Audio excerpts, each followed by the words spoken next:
EPR Group, 2 and 3 BHK premium apartments at Patancheru. Comfortable pricing, GHMC and RERA approved. నూనా నచ్చే విషయానికి వస్తే first మీరు మాట్లాడిన ఇంటర్వ్యూల నుంచి నేను కొన్ని క్వశ్చన్స్ తీసుకుని ఈ సినిమా త్రివిక్రమ్ గారు రాశారు, మీరు ప్రొడ్యూస్ చేశారు అండ్ డైరెక్ట్ చేశారు, అంతా ఓకే. బట్ ఈ సినిమాలో ఎక్కడ ఫైట్స్ ఉండవు. ఆ సమయంలో తెలుగు సినిమా ఎలా ఉందంటే ఫ్యాక్షన్ సినిమాలు, మాస్ సినిమాలు రాజ్యం వెళ్తున్న కాలం. అలాంటి సమయంలో వెంకటేష్ గారు సింగిల్ ఫైట్ లేకుండా ఈ సినిమాకు ఒప్పుకోవడానికి కారణం ఏంటి? డెఫినెట్గా నువ్వే కావాలి చూడటం జరిగి ఉండొచ్చు అండి. అట్ ది సేమ్ టైం నువ్వే కావాలి గురించి విన్నా కానీ భాస్కర్ త్రివిక్రమల ప్రతిభ గురించి తెలిసి ఉంటుంది. సో దాని కంటిన్యూషన్ ఆయన కథ చెప్పటం త్రివిక్రమ్, ఇమీడియట్గా వెంకటేష్ గారు కనెక్ట్ అవటం. హీరోగా చేసేటప్పుడు ఆయన డిసైడ్ చేసుకోవాలి, నేను నా ఆడియన్స్ కోసం చేస్తున్నానా, నా కోసం చేస్తున్నానా, డబ్బుల కోసం చేస్తున్నాను. He knows what kind of subject he has to choose. So ఆ క్యారెక్టరైజేషన్ నచ్చింది వెంకటేష్ గారికి. అందుకే కథ వినంగానే కిందకి దిగి వచ్చి పైనుంచి కిషోర్ మనం చేస్తున్నాం అనే మాట జరగటం. So that is very important. ఇప్పుడు ఇంతకాలం ఇంతమందికి అభిమాన నటుడుగా ఉన్నాడంటే Venky, that's because of his selection of subject అండి. అట్లా పట్టుకోవటం అందరి వల్ల కాదండి. అందుకే వెంకటేష్ గారు కొన్ని రీమేక్స్ చేసిన అన్ని సోల్ ఉన్న సినిమాలే అవుతాయి. అవును, 10 కాలాల పాటు గుర్తుండిపోయే క్యారెక్టర్ లాగానే ఉంటుంది. చాలా మందికి తెలియదు ఈ రీమేక్ అని మన సినిమాలు అనుకుంటూ ఉంటారు. అదే yes because he so dedicated, he involves himself so much అండి. అండ్ ఈ సినిమా చూసిన తర్వాత ఒక వ్యక్తి దీన్ని మరో గుండమ్మ కథ అని పోల్చారంట. ఈరోజు వారు ఏ సమయంలో చెప్పారో తెలియదు, కానీ ఈరోజు చాలామంది గుండమ్మ కథ తరువాత ఫ్యామిలీ మొత్తం కూర్చొని ఎన్నిసార్లు అయినా చూసే సినిమా నువ్వు నాకు నచ్చావు మాత్రమే. ఎవరు చెప్పారు, ఏ సందర్భంలో చెప్పారు? మీరు చెప్తే వింటే సంతోషంగానే ఉందండి. కానీ గుండమ్మ కథ ఆ క్లాసిక్స్, సో పెద్ద పెద్ద నటులు, ఇందులో తక్కువ దీన్ని తగ్గించి చెప్పడం కాదు. ఇది మంచి సినిమా, డెఫినెట్గా ఆహ్లాదపరిచే సినిమా, ఎమోషన్స్ అన్నీ ఉంటాయి. వాటి పక్కన చేర్చడం వినడానికి బాగానే ఉంది, కొంచెం ఇబ్బందిగా ఉంటుంది. They are real good films. But నువ్వు నాకు నచ్చి చూడంగానే వెంకటేష్ గారి వైఫ్ త్రివిక్రమ్తో ఆ రోజునే this is going to be remembered for ever, next 15-20 years అని చెప్పడం. నిన్న ఇంటర్వ్యూ అప్పుడు మేము ఇద్దరం మాట్లాడుకుంటున్నప్పుడు చెప్పాడు. అనుకున్నట్టుగానే అట్లాగే జరిగింది. మనకు తెలియదండి ఆ టైంకి, నువ్వే కావాలి చేస్తున్నప్పుడు మాకు తెలియదు అంత పెద్ద హిట్ అవుతుందని.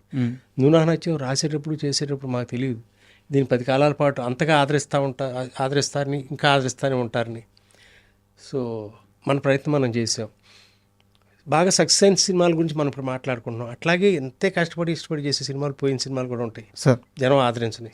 సో వాటిని మనం పట్టించుకోకుండా వెళ్ళటం తప్పు అవుతుంది. We love them equally. So ప్రేక్షకులకు కానీ ఇంకోళ్ళకి కానీ మనం తలుచుకోవడానికి కానీ ఎక్కువ ఇష్టపడేది సక్సెస్సే. But at the back of our hearts we always remember the films that did not do well. For example నా క్లాస్మేట్స్ అనే సినిమా నాకు చాలా ఇష్టం. అవును సార్. బాక్స్ ఆఫీస్ దగ్గర సుమంత్ గారు, అట్లాగే మనసులో మాట, ఈ సినిమాలని చాలా ప్రేమించే చేసాం.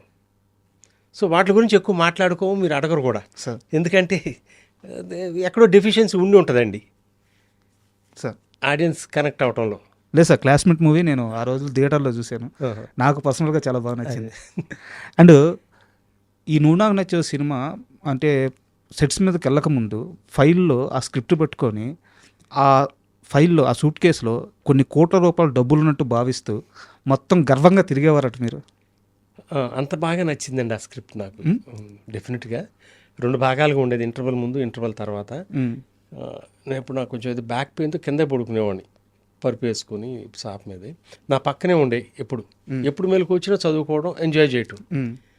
సో ఆల్మోస్ట్ కంటతా వచ్చేది. నాయుడు గారు కూడా ఏమయ్యా ఏంటి చేతిలో అనేవాడు స్క్రిప్ట్ అంటే. I mean, he really used to appreciate people who carried a script, who really believed in the script. So atla నువ్వు నాకు నచ్చావు was a special film అండి. We really enjoyed making the film, reading the script, everything, every aspect of it. Sir నువ్వు నాకు నచ్చే సినిమాకి మీరందరూ పడ్డ కష్టం ఓకే, అదంతా ఒక ఎత్తు అయితే ఆ సినిమాకు ఒక బ్యూటీ తీసుకొచ్చింది మాత్రం ఆర్తి అగర్వాల్ గారు.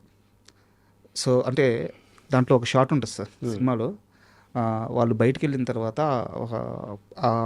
ఇంకో హీరోయిన్ పెళ్ళికి వెళ్ళిన తర్వాత ఇంట్లో నుంచి మెట్ల మీద నుంచి ఆమె రెడ్ శారీ కట్టుకొని అట్లా మెట్ల నుంచి దిగుతా వస్తుంటుంది అనమాట. వెంకటేష్ గారు ఒక ఎక్స్ప్రెషన్తో అలా ఒక దేవతను చూసిన ఫీలింగ్స్తో అలాగే ఆగిపోతారు. అప్పుడు అమ్మాయి అస్సలు వాట్ ఏ షాట్స్. అంటే ఆర్తి అగర్వాల్ గారిని ఇక్కడ ప్లేస్ చేయాలన్న ఆలోచన ఎలా వచ్చింది? ఈ షాట్ గురించి చెప్పారు కాబట్టి భాస్కర్ చాలా ఇమాజిన్ చేసుకున్నాడు ఆ షాట్ ఎలా ఉండాలో.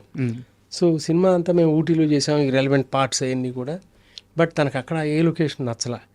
ఇక్కడ రామానాయుడులో రామచంద్రపురం సెట్ ఒకటి ఉంటుంది, ఓకే, ఇంటి సెట్ ఒకటి ఉండేది. ఆ మెట్లు చూడగానే ఇది కదా తను నాకు కావాల్సిందని అనుకున్నాడు తను. అక్కడ ఆర్ట్ డైరెక్టర్ రంగా గారు అంతా సెటప్ చేశారు. సో లొకేషన్ కానీ ప్రతిదండి ఆ బ్యూటీ యాడ్ చేయటం అనేది 4 మాటలు చెప్పేస్తే అయిపోద్ది సీన్.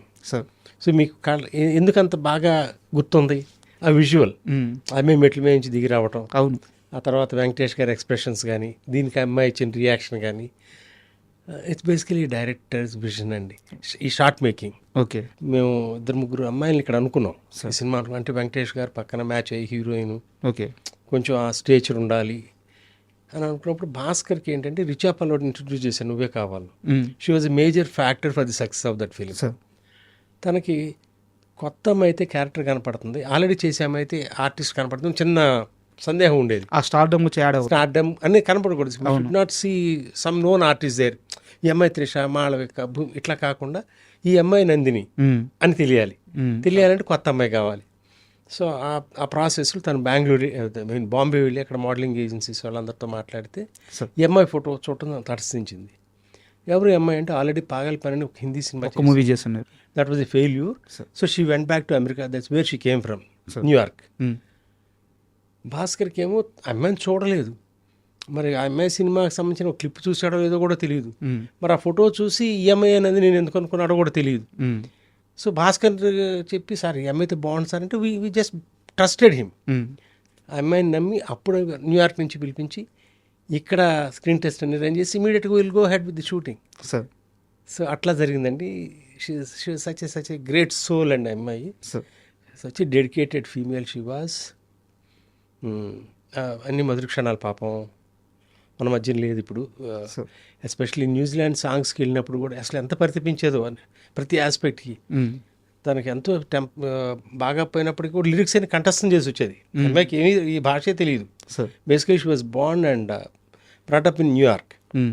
ఈ తెలుగు లిరిక్స్ని కంఠస్థం చేసి అక్కడికి వచ్చి ఉన్నమాట చెప్పనివ్వు కానీ ఏదైనా చూడండి ఎంత చక్కగా అసలు లిప్సింగ్ కానీ లంగా ఓణి వేసినప్పుడు ఎంత తిరిగింటి అమ్మాయిలాగా కనపడటం. కరెక్ట్. ఆ సంస్కారం కూడా అండి షెడ్యూల్ అయిపోయి మళ్ళీ అమెరికా వెళ్ళి మళ్ళీ రావడానికి ముందు వెళ్ళేటప్పుడు ఎప్పుడు కాళ్ళకి నమస్కారం చేసి వెళ్ళేదండి. So that was the culture.